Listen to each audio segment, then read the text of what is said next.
how to test for file upload vulnerability, and we have to explain the impacts of file upload vulnerability as well. Okay, for this, I'll have to run another virtual machine, which is my Kali Linux.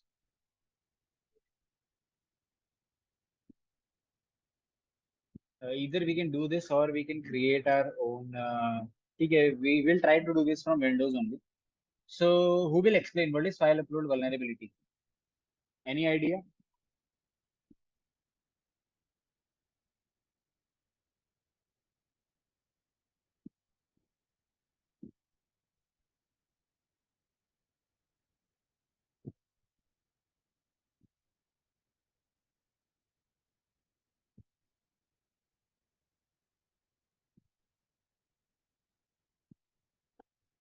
Okay, I'll explain. So file upload vulnerability is when, look, file upload is a functionality, not a vulnerability, right?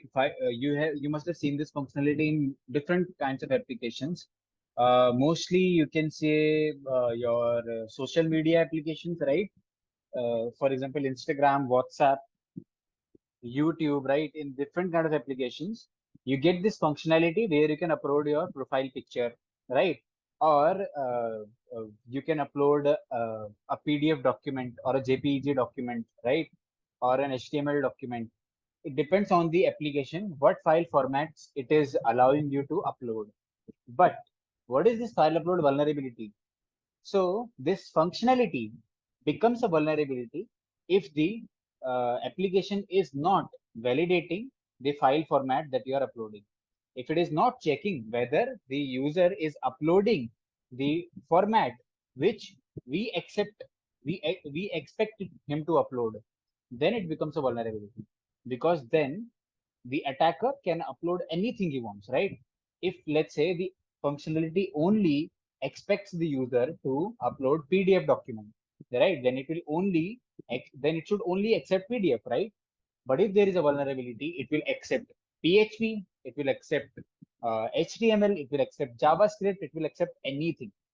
And in that case, attacker can easily create a malicious file with some exploit, right? With some payload inside it. And then he will upload that file. And once that file is executed on the server, he will be able to perform, dangerous things. He can even get a reversion. He can get foothold on the machine, right? He can shut down that machine if he wants. So these kind of things can be done with the help of file upload vulnerability. It is a very critical vulnerability. So make sure when you have a functionality where you can upload some files, make sure to test for this vulnerability always. So what are the impacts of file upload vulnerability? Just like I told you, you can run JavaScript, you can get a foothold on that machine, you can run commands on that system, you can exfiltrate files, you can have a look at the sensitive data. So all these kinds of things you can do. What is the difference between directory listing and path traversal?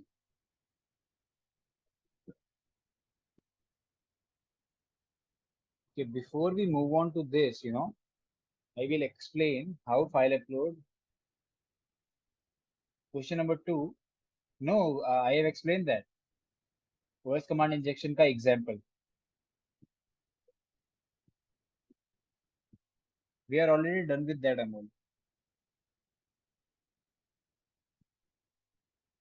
Okay, so okay, let's test for this vulnerability using this functionality only. So we have file upload functionality in DBWA application. So here we can simply browse for a file and we can upload it. So let's try to upload a TXT file, right? So I will create a TXT file using Notepad.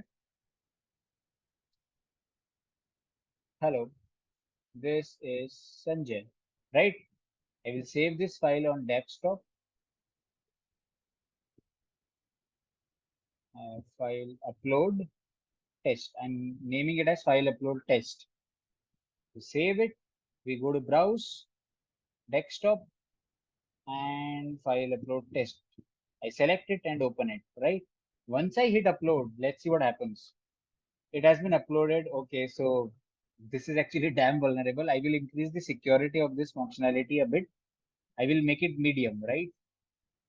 Now, if we try to do that again, so what has happened is now it is using a different PHP file in the background, and due to which its security has improved, it will now perform some checks while uploading that file, which was not happening in the previous case.